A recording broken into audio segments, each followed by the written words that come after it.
Hello everyone, welcome to study trick point. दोस्तों, कल हम लोगों ने वर्णमाला पढ़ा था और आज दोस्तों वर्णमाला से रिलेटेड जितने भी प्रश्न बनते हैं, जिस प्रकार से जेएसएससी पूछता है उस प्रकार से प्रश्नों को हम लोग आज हल करने वाले हैं। ठीक है, और यहाँ से कुछ प्रश्न ऐसे भी हैं जो जेएसएससी पहले पूछ चुका है। ठीक है, तो यहाँ से हम लोग उन प्रश्नों को देखेंगे। ठीक है, चलिए तो ज़्यादा बात ना करते सीधे हम लोग पॉइंट पे आते हैं। देखिए, यहाँ पे एक प्रश्न पूछा गया है वर्णमाला से कि स्थान के आधार पर बताइए कि मूर्धन्य व्यंजन कौन सा है। अब आपको यहाँ से दोस्तों मूर्धन्य व्यंजन चुनना है।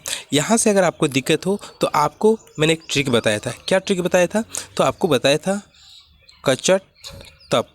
ठीक है, यहाँ तप हो जाएगा। ठीक है, कचट तप, और इधर मैंने बताया था कि कतम दो। इस प्रकार से इस ट्रिक को याद कर लीजिएगा, तो इस प्रकार से जितने भी प्रश्न आपसे पूछे जाएंगे वो सभी आपको तुरंत याद हो जाएंगे। तो यहाँ पे पूछा जा रहा है कि मूर्धन्य व्यंजन कौन सा है। तो यहाँ पे ये सब क वर्ग, च वर्ग, ट वर्ग है, ये तौ वर्ग और ये पौ वर्ग है। ठीक है, और यहाँ पे ये क्या है? तो कंठ से है, तालु से है, मूर्धन्य से है, दंत से है और ये ओष्ठ से है। ठीक है, तो इस प्रकार से ये सारी चीज़ें हैं। अब यहाँ पे प्रश्न जैसे कि पूछा है कि मूर्धन्य व्यंजन के बारे में पूछा गया है, तो मूर्धन्य व्यंजन मेरा कौन है? तो ये वाला है। ठीक है, और इसके सामने कौन सा आ रहा है? तो ट वर्ग आ रहा है। तो ट वर्ग से यहाँ पे देखिए कौन सा है? तो ट ठ ड ढ, ये वाला है। तो ये हमारा सही आंसर हो जाएगा। ठीक है, माने इस चीज़ को आप लोग को एकदम याद रखना पड़ेगा। ठीक है, एक तरफ कचट तप और एक तरफ कतम दऊ। ठीक है, चलिए नेक्स्ट प्रश्न पे आते हैं। नेक्स्ट प्रश्न यहाँ पे देखिए पूछा गया है कि निम्न में से अल्प प्राण वर्ण कौन से हैं। ठीक है, तो आपको अल्प प्राण बताना है। अब अल्प प्राण में मैंने क्या बताया था, आपको याद होगा कि 1, 3 और 5 ये अल्प प्राण होते हैं, और महाप्राण कौन से होते हैं? 2 और 4। ठीक है, तो यहाँ पे देख लीजिए कि कौन सा है अल्प प्राण। तो यहाँ पे आप लोग देखिए क और ग, यानी ये पहला हो जाएगा और ये तीसरे में आता है क ख। ठीक है, क ख ग, तो ये हमारा सही आंसर हो जाएगा। ठीक है, चलिए आगे बढ़ते हैं। नेक्स्ट है निम्न में से नासिक व्यंजन कौन सा है। अब आपको मैंने बताया था कि नासिक व्यंजन कौन सा होता है। तो जो क ख ग घ है उसका जो अंतिम यानी कि जो पांचवा अक्षर रहता है वो नासिक व्यंजन होते हैं। ठीक है, तो यहाँ पे पांचवा अक्षर कौन सा है दोस्तों? तो ये ऑप्शन नंबर बी हमारा सही आंसर हो जाएगा। ठीक है, चलिए नेक्स्ट देखते हैं। नेक्स्ट है कि हिंदी वर्णमाला में आयोगवाह वर्ण कौन से हैं। अब आयोगवाह मैंने आपको पढ़ाया है, तो आयोगवाह वर्ण कौन सा है दोस्तों? अंग अ। ठीक है, ये ऑप्शन नंबर डी हमारा सही आंसर हो जाएगा। चलिए नेक्स्ट प्रश्न है हिंदी में मूलतः वर्णों की कुल संख्या कितनी है। अब यहाँ पे देखिए पूछा गया कि वर्णों की कुल संख्या। ठीक है, तो वर्णों की कुल संख्या कितनी है दोस्तों? तो यहाँ पे ऑप्शन हो जाएगा ऑप्शन नंबर बी 52। ठीक है, 52 जो है वो वर्णों की कुल संख्या हो जाएगा। नेक्स्ट प्रश्न पे आते हैं। नेक्स्ट प्रश्न है अच्छा ध्वनि किसके अंतर्गत आती है। ठीक है, तो यहाँ पे दिया गया है अच्छा, तो ये बताना कि किसके अंतर्गत आती है। तो ये क्या है दोस्तों? ये संयुक्त वर्ण है। संयुक्त वर्ण में कौन कौन सा आता है? अच्छा, त्र, ज्ञ। ठीक है, 4 यहाँ पे अच्छा है आता है, अच्छा, त्र, ज्ञ और स्र। ये 4 जो है जो वर्ण है ये संयुक्त वर्ण कहलाते हैं। ठीक है, आपको याद कर लेना है संयुक्त वर्ण को। नेक्स्ट आते हैं। नेक्स्ट है निम्न में से अघोष वर्ण कौन सा है। तो अघोष वर्ण मैंने क्या बताया था कि अघोष कौन है दोस्तों? 1 और 2 अघोष होते हैं, और सघोष कौन से होते हैं? 3, 4 और 5, ये सघोष कहलाते हैं। तो यहाँ पे अघोष कौन सा है दोस्तों? तो स, दंतोत्स उसके यहाँ पे होते हैं। ठीक है, मूर्धन्य स उसके बाद आता है दंतोत्स, यानी कि ये दूसरा आता है। ठीक है, तो यहाँ पे ये हमारा सही आंसर हो जाएगा। नेक्स्ट चलते हैं। नेक्स्ट प्रश्न है घ का उच्चारण स्थान कौन सा है। देखिए यहाँ पे फिर से उच्चारण स्थान के आधार पे आ गया, तो कहाँ से आता है? तो यहाँ पे फिर से वही वाला ट्रिक लगाइए, कचट तप। ठीक है, कचट तप, और इधर कदम दो। ठीक है, ये ट्रिक लगा दीजिए। अब यहाँ पे पूछा गया है कि घ का उच्चारण, तो घ का उच्चारण कहाँ है?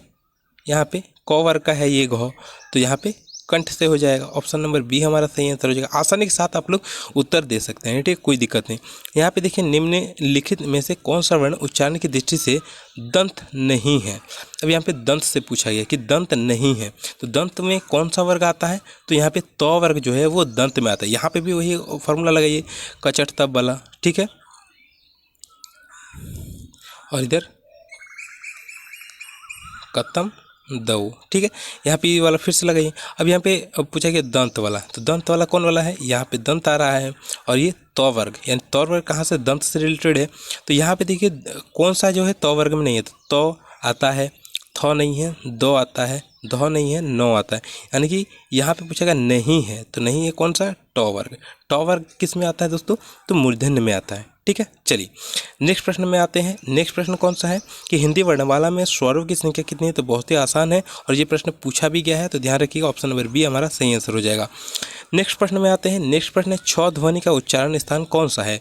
अब फिर से छ ध्वनि का पूछा गया, तो फिर से वही वाला ट्रिक लगाइए आप लोग कि कचट तप कतम दाऊ, तो क्या हो जाता है कि चौ वर्ग हमारा किस में आता है, यहाँ पे तालु से आता है। ठीक है, कहाँ से आता है, तालु से, क्योंकि कतम कतम आता है ना, तो यहाँ पे कचट टो आता है, तो यहाँ पे सीधे पूछेगा छ, तो छ चौ वर्ग का है, तो चौ छ ये किससे रिलेटेड है, तालु से, तो ऑप्शन नंबर सी हमारा सही आंसर हो जाएगा। ठीक है, चलिए आगे बढ़ते हैं। नेक्स्ट प्रश्न आता है। नेक्स्ट प्रश्न है हिंदी वर्णमाला में व्यंजनों की संख्या कितनी है, तो हिंदी वर्णमाला में व्यंजनों की संख्या कितनी है, तो यहाँ पे ऑप्शन नंबर ए हमारा सही हो जाएगा, यानी कि 33 जो है वो वर्णों की व्यंजनों की संख्या है। ठीक है, चलिए आगे बढ़ते हैं दोस्तों। यहाँ पे प्रश्न पूछा गया है कि य र ल व किस वर्ग के अंतर्गत किस वर्ग के व्यंजन है, किस वर्ग के व्यंजन है, ये मैंने पढ़ाया आप लोग को और ये प्रश्न पूछा भी गया है। तो यहाँ पे देखिए तालु दिया है, उसमें दिया है महाप्राण दिया है, एक और नहीं दिया है, इसका सही आंसर क्या हो जाएगा, अंत था, इस प्रकार से हो जाएगा अंतस्थ। ठीक है, ये जो है ये य र ल व ये इस वर्ग का व्यंजन है। ठीक है, अंतस्थ। ठीक है, चलिए आगे बढ़ते हैं। यहाँ पे पूछा गया कि अनुनासिक व्यंजन कौन से होते हैं। ठीक है, यहाँ पे नासिक बोलिए चाहे अनुनासिक बोलिए, वो कौन से व्यंजन होते हैं, तो इससे मैंने आप लोग को पढ़ाया है। इसका क्या आंसर हो जाएगा कि जो वर्ग के पांचवा अक्षर होता है, यानी कि जैसे कि क ख ग घ अंगा लिखते हैं, तो ये जो पांचवा अक्षर होता है, ठीक है, जो भी वर्ग का होता है, क वर्ग हो चाहे च वर्ग हो, चाहे यहाँ पे क हो गया, च वर्ग हो गया, या ट या प वर्ग हो गया, तो उसका जो अंतिम अक्षर होता है वो जो है अनुनासिक कहलाता है। ठीक है, तो यहाँ पे वर्ग का पांचवा अक्षर हमारे यहाँ पे सही आंसर हो जाएगा। ठीक है, ये समझ गए। चलिए नेक्स्ट प्रश्न पे आते हैं। नेक्स्ट प्रश्न है निम्न में से कौन सा युग्म में अघोष ध्वनि है। यहाँ पे पूछा गया अघोष ध्वनि के बारे में। अघोष, तो यहाँ पे मैंने आपसे बताया है कि अघोष कौन से होते हैं। ठीक है, तो अघोष में होता है एक और दूसरा, तो अघोष के बारे में पूछ रहा है, तो कौन सा है यहाँ पे, तो प और फ। ठीक है, पहला और दूसरा कौन सा है, प और फ, यानी कि ये हमारा सही आंसर हो जाएगा। तो यहाँ पे दोस्तों हम लोग का जो वर्णमाला से रिलेटेड जितने भी प्रश्न थे, ठीक है, जो इंपॉर्टेंट थे और जेएसएससी से रिलेटेड थे, जेएसएससी में आए हुए थे, वो सारे को दोस्तों मैंने यहाँ पे आपको बता दिया है। ठीक है, मिलते हैं दोस्तों नेक्स्ट वीडियो में। वीडियो पसंद आए तो एक लाइक कर दीजिएगा। ठीक है, आज के लिए इतना ही। जय हिंद, जय भारत।